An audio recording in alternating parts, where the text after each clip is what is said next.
So protozoans are animal-like protists. They are called protozoans. And they are mostly unicellular and they require water. They mostly live in moist soil. So yes. And then they are mostly heterotrophic. Some photosynthetic under the class Phytomastigophora. And they are free-living. Some of them are parasitic. So they have food vacuoles for storing and digesting of food.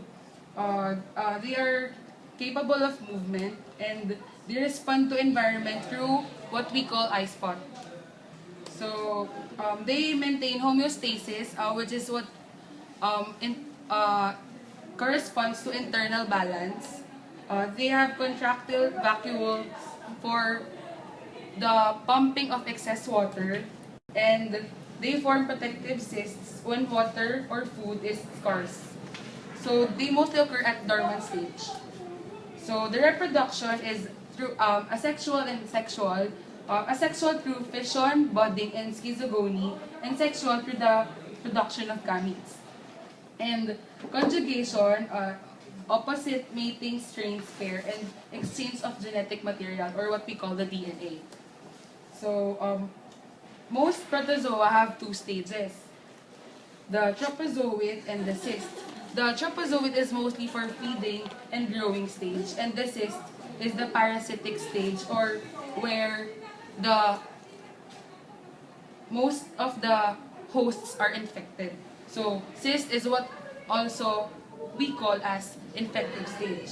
And there are two hosts, the definitive and the intermediate host. The definitive host harbors the sexually reproducing stage of the parasite, while the intermediate host harbors asexually the reproducing portion of the parasite's life cycle.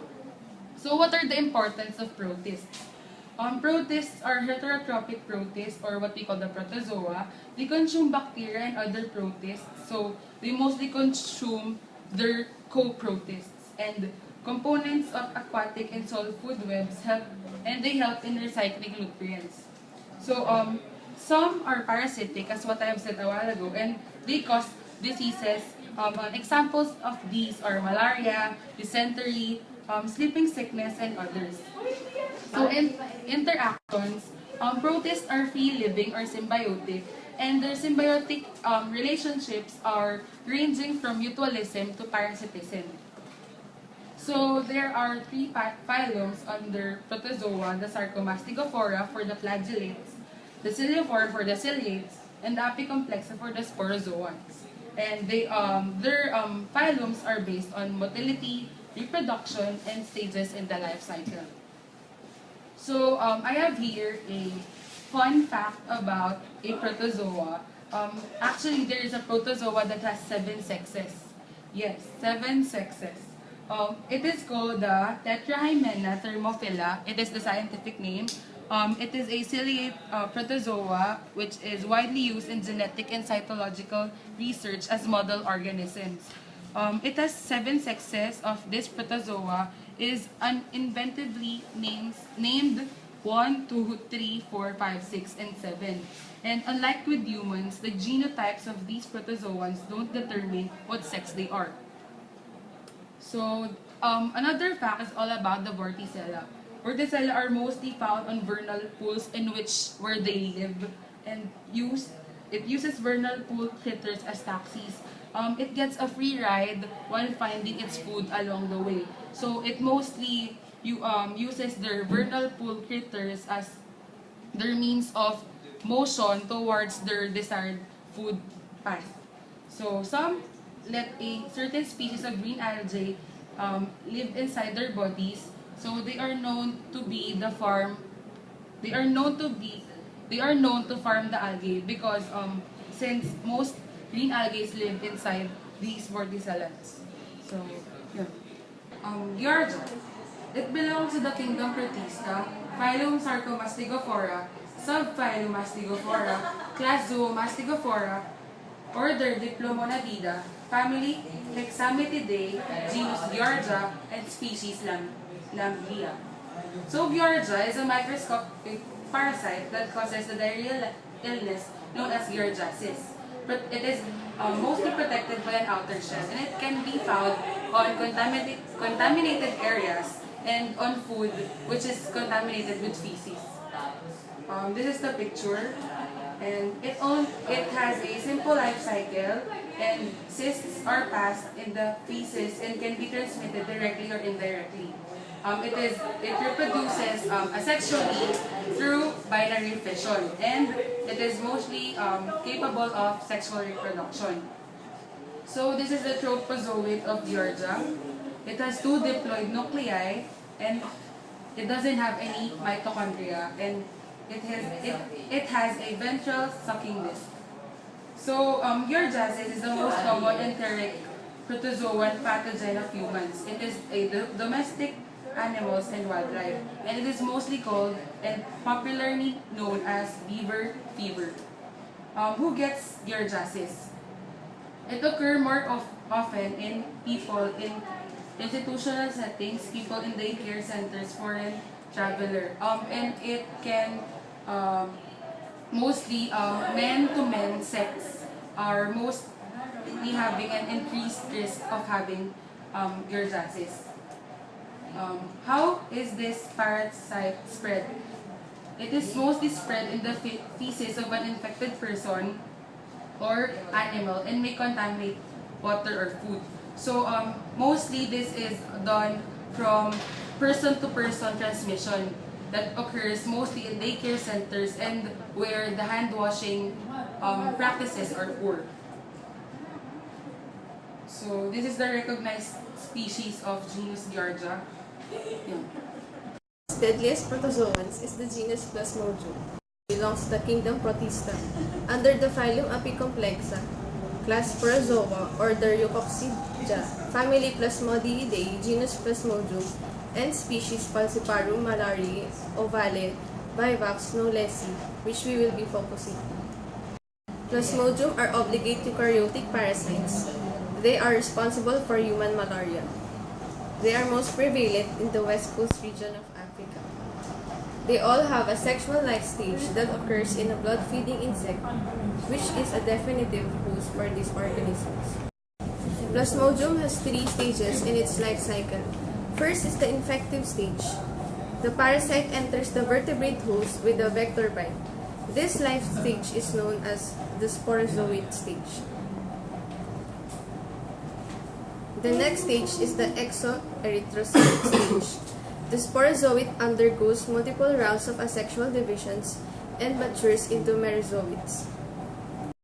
The third and last stage is the erythrocytic stage, where they enter the red blood cells as merozoites, then transform into feeding stages, trophozoites, and then divide asexually into multiple new merozoites.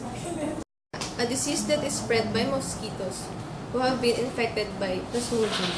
The disease is spread when mosquitoes feed on humans. They are found mostly in warmer climates. We will be focusing on Plasmodium knowlesi, a malaria parasite that is found in nature in long-tailed and pig-tailed macaques, or commonly known as Cynomolgus monkey. Plasmodium knowlesi is the 5th species of Plasmodium causing malaria in humans. What are the symptoms? Headache, fever, chills, cold sweats. The complications are normal liver function and renal failure.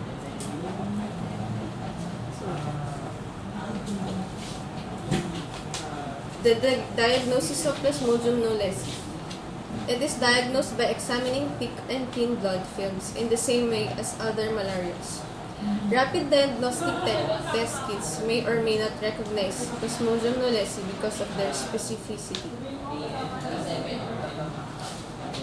What is the treatment? Oral chloroquine should be given for 3 days, and at 24 hours, oral primaquine should be administered for 2 consecutive days.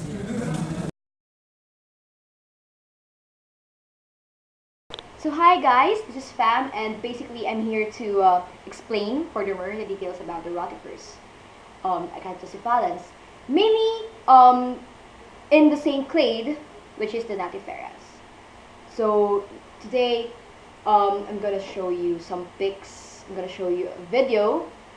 Explains a very a rare kind of birth given to rotifers, given to a live young. Your rotifers are microscopic aquatic animals. They can be found in many freshwater environments and in moist soil. So specifically, their habitat includes still water environments such as lake, bottoms, as well as flowing water environments, rivers or streams. So they're commonly found mosses and lichens. They're actually some of them found in gutters, trunks of trees, and even freshwater crustaceans and aquatic insect larvae. So sometimes others call them like parasites, but actually not really that parasitic. There is this issue regarding fossilization. So you're wondering, okay, does rotifers undergo fossilization? Do they been found, fossils? But no, they're not. Some found some rotifers, but usually you will not find it in a matter of fossilization. Because why? They're very much small, they are soft-bodied, and the only hard part are their jaws, their coin characteristics. But there is this record regarding the fossilization of the rotifers. So there's this Habrothraca angusticalis, so 6,000 years old Pleistocene peat deposits of Ontario, Canada. But the oldest have been in Dominican amber dating to the AUC. So you see, there is this realization that we know that rotifers doesn't undergo fossilization, but there's this discovery that proves that they're such. This speculation about the parthenogenic species, mainly the rotifers. So they undergo parthenogenesis. So several types of reproduction have been observed in the rotifers. So some species consist of females to produce their daughters, and others are produces their males. So they produce through unfertilized eggs. From unfertilized eggs. So this is the type of reproduction called parthenogenesis.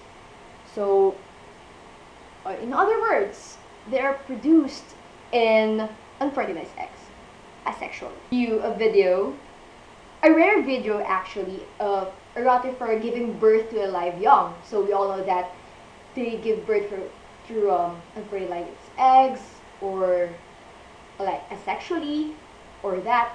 But there is this great observation done by some group of people. So they got it on tape, they got a video of it, so you're gonna watch it now.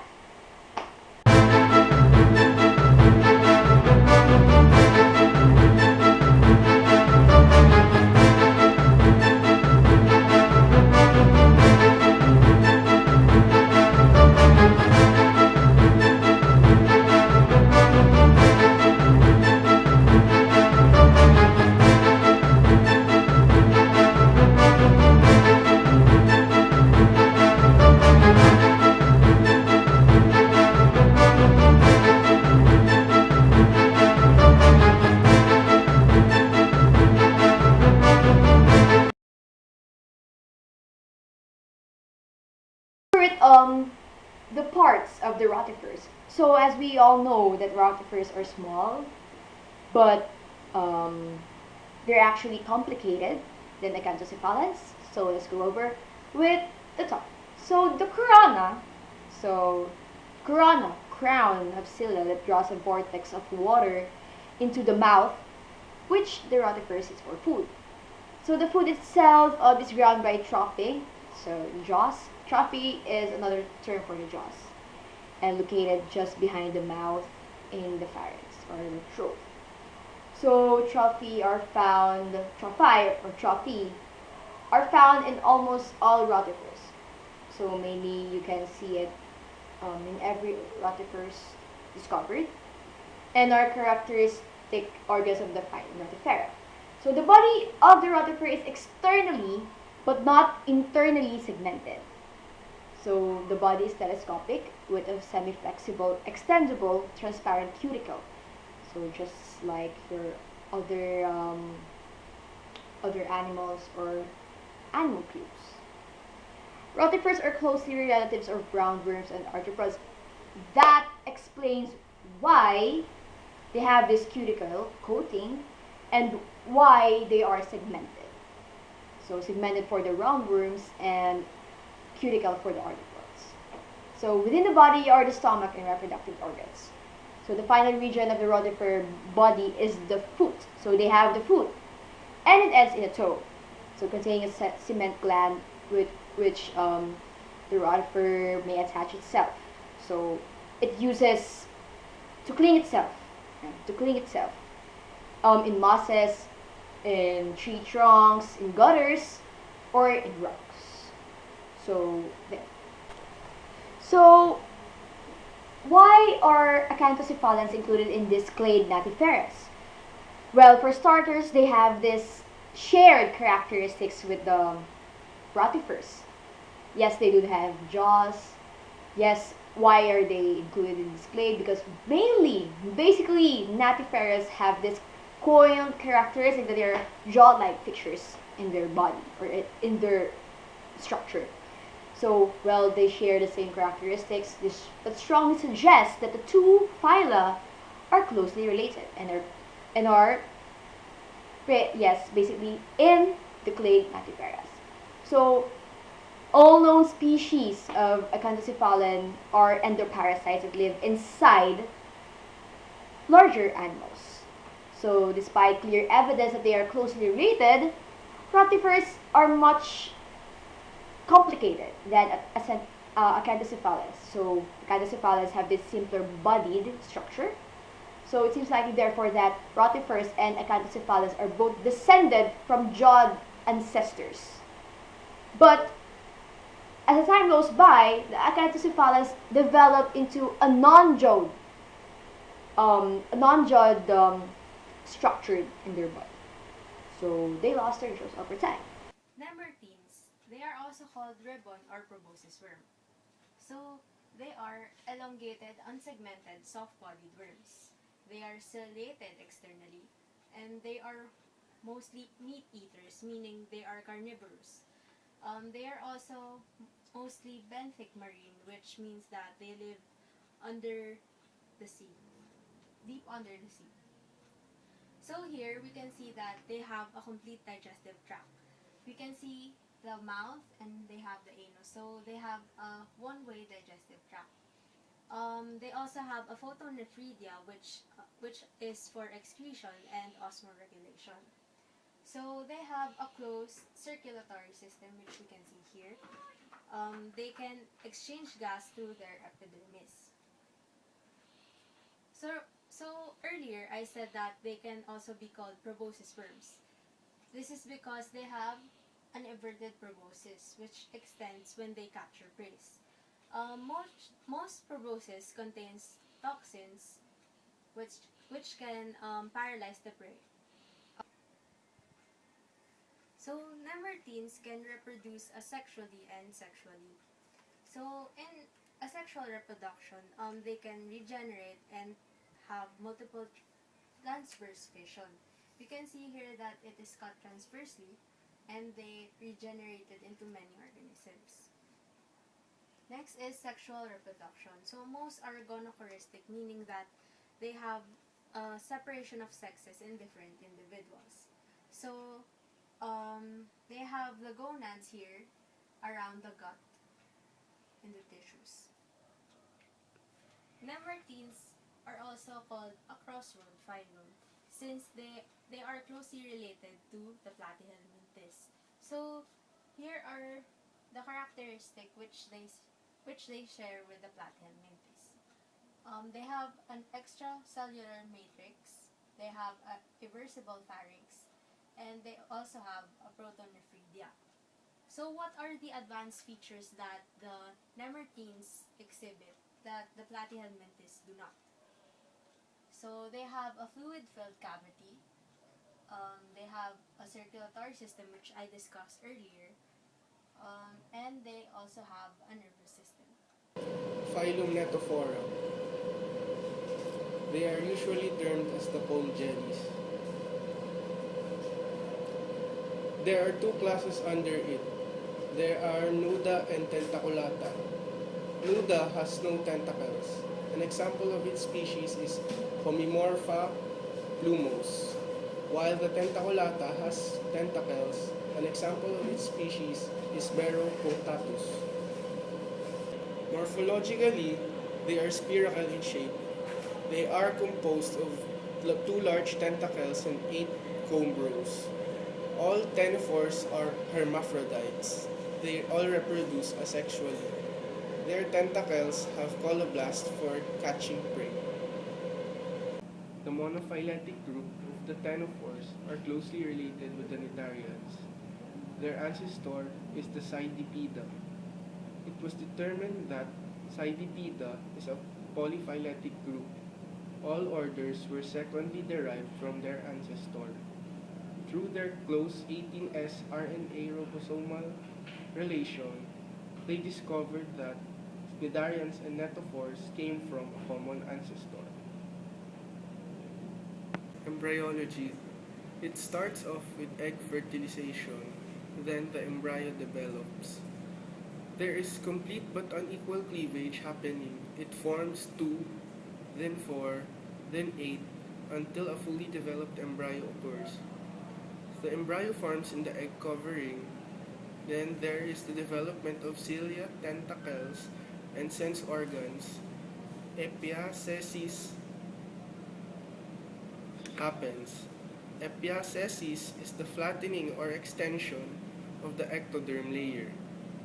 In the final stage, the cilia starts to function and the developed larva breaks through the shell and goes into the water. The order Lobata. These are their characteristics. Their movement is comb dependent. They usually prey on planktons, and their tentacles have auricles in between their combs and mouth, which help push their prey into their mouth. The order Beroids. They do not have feeding appendages, but their pharynx has a macrocilia. Macrocilia is a bundle of cilia that help bite off the food, and they prey also on other ctenophores. Here is an overview of its development.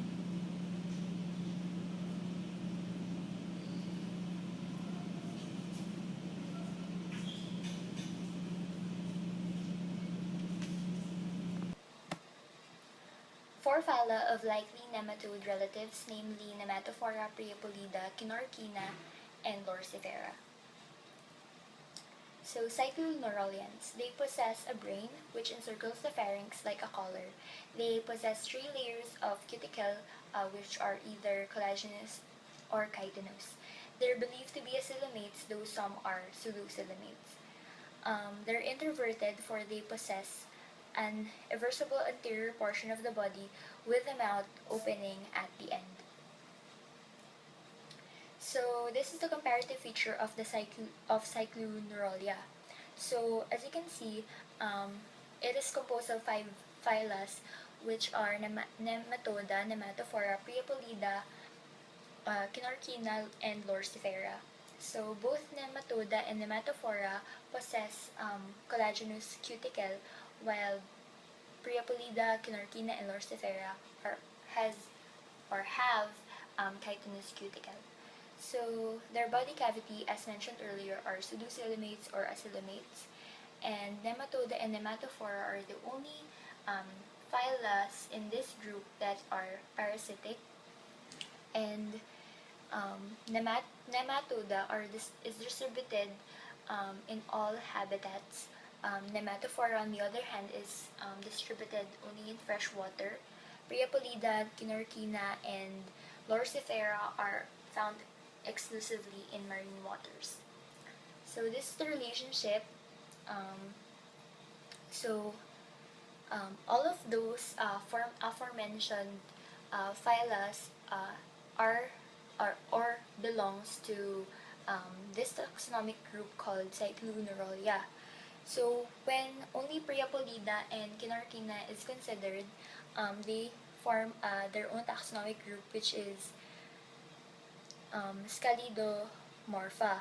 But when you incorporate Nematophora and Lorcifera in it, it forms a new taxonomic group called Cephalorhyncha. So let's discuss phylum Nematophora first. So defining characteristics. So they are known to have or to lack a functional digestive tract in the adult stage. So these are the following characteristic that they possess. So um, there are four phyla of uncertain affiliation, namely Gastrotrichia, Chaetognatha, and Cyclophora. So the following phylas are those phylas that possess a mixed match of characteristics that is hard to incorporate with those we've already studied in the laboratory. So let's begin with phylum Gastrotrichia. So phylum Gastrotrichia is small and are acoelomates. They are parasitic. They possess a locomotory cilia, spines, and they do have an outer cuticle, but they do not undergo molting or ecdysis. They possess a linear digestive tract and is capable of fertilizing internally. The next phylum that we're going to discuss is phylum Chaetognatha. So they are known to have a series of curved chitinous grasping spines on both sides of the head for seizing prey. They also have lateral stabilizing fins compared of echinodermal derivatives. They are known as arrow worms.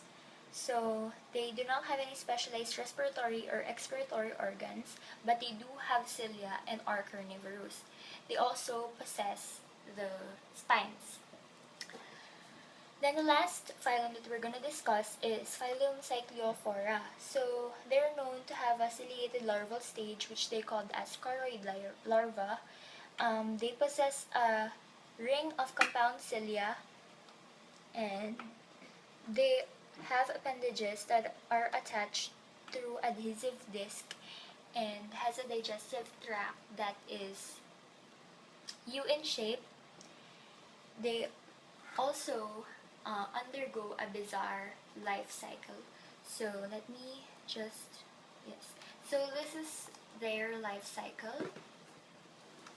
So it's kind of complicated, but this is what happens. There are free-living pseudocoelomate. They have a nematode-like external appearance. They fertilize internally and lacks cilia. So they do also have possess a specialized circulatory and respiratory systems, but what they lack is they don't have any excretory system, and their reproductive system as well as their nervous system varies morphologically with nematodes. So next is the phylum Priapolida. So they're known to have a large body cavity containing amoebocytes and blood cells. So like nematodes, they are only a few millimeters long. They're a pseudocoelomate. They secrete an external cuticle, doesn't have any segmentation, and are circular in cross-section. What makes them different is they're able to fertilize externally. Next is we have the phylum Kinorhyncha. So this phylum is known to have a body which consists of 13 segments. So they're also pseudocoelomate. They also lack cilia. They have an external cutinous cuticle, and thus have an excretory system which consists of one pair of solencytic protonephridia. What makes them different is that they're segmented and they lack specialized circulatory and respiratory systems. Then the last phylum for this topic, which is phylum Lorcifera. They're known to have a spine-like chitinous scale on the introverted part and are operated by individual muscle. They have external cuticle, they also lack cilia, and they can fertilize internally. What makes them different is that they are segmented and they have spines, which they call as scalids. The Lophophorids. A lophophorid is described as something or an organism which contains a lophophore. What is a lophophore? A lophophore is a spiral structure formed at the crown or at the head of an organism that forms a crown which is used for feeding, and it is an extension of the body cavity or the coelom. Now, what does the lophophore looks like? A lophophore looks like this. Well, can you guess which one is the lophophore? Well, the lophophore is the green one, right here. Well, this structure right here is a sabella worm or a fan worm, and it kind of looks like the lophophore, the green one, but they differ because they are from different phylums. So there. Now, let's go to how a lophophorid is described. A lophophorid is said to have its mouth inside while its anus located outside of its body. Now, another thing, a lophophorid or the lophophorids includes simple gonads, and it has a digestive system that is in the shape of a U or a letter U, which has a protective covering around it. Now, a lophophorid or a lophophorid or the lophophorid includes lamb shells or the brachipod, most animals or the bryozoans, the phoronid worms, and the enteroproxt. Now let's go to phylum Brachypoda. Phylum Brachypoda are also known as the lamb shells. The lamb shells have well-developed lophophorid and a peduncle. There have been 300 species of this phylum known to man as of today. A brachypoda is said to resemble a bivalve mollusk, but the difference is the brachypoda has, as you can see, a lophophorid which extends throughout its shell as it opens, and it is used for feeding as we have previously discussed. So there you have it. This is the mollusk. Well, you have here the lophophorid. Now let's go to phylum Phoronida. Phylum Phoronida are said to have elongated body. They secrete a chitinous tube from which they extend their lophophorid.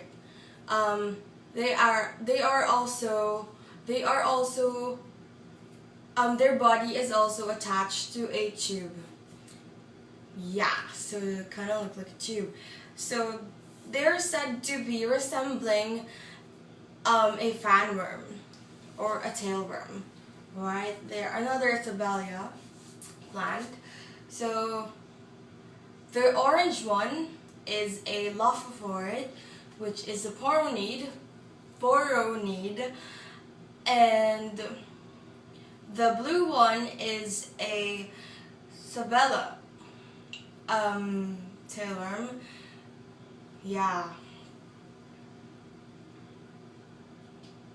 But the label is kind of different, so weird. Anyway, so let's go. So there are about 12 species known of the phylum Phoronida, and it is said to be the closest living taxa to brachiopods. Now let's go to phylum Bryozoa. Phylum Bryozoa is the largest phylum of the lophophorid. lophophorids. It is also known as the moss animals. They are colonial. They are also they have this outer covering that can be made out of calcium carbonate, chitinous material, or mucus that they use for feeding. Yeah. Now, so phylum Bryozoa are identified to be marine species and also as fossils, but they are more prosperous as a fossil. So there have been 8,000 species identified, bryozoans that live in a marine habitat, while as fossils there have been 20,000 species known. Just a trivia, in the Paleozoic era, they formed these reefs that looks like today's corals. So they kind of look like the coral reefs of today, but they're not really reefs then because they don't belong to Nidarians. So yeah. Anyway, so let's go to how a bryozoan looks like.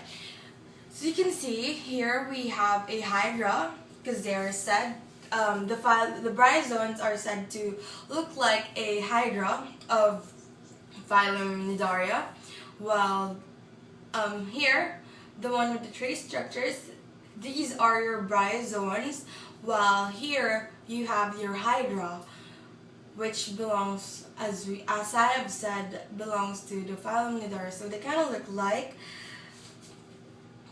yeah, but the only thing is that these structures are the lophophores of the bryozoans. Yeah, so there you have it. And then we have phylum Enteroprocta. So phylum Enteroprocta got its name from ento, which means inside, and proct, which means anus. So that is where it's that probably explains why its anus is found inside, while the others has its anus found outside. So phylum Enteroprocta, or the Enteroprocs, do not possess a true lophophore. That's why it is debated to be either excluded or included to the lopophorids. So since they don't have a lopophore, they possess this crown of feeding tentacles instead.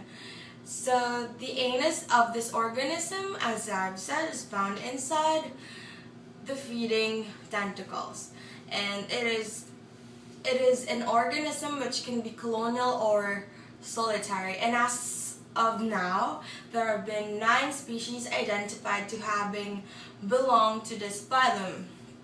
Now, so this is how an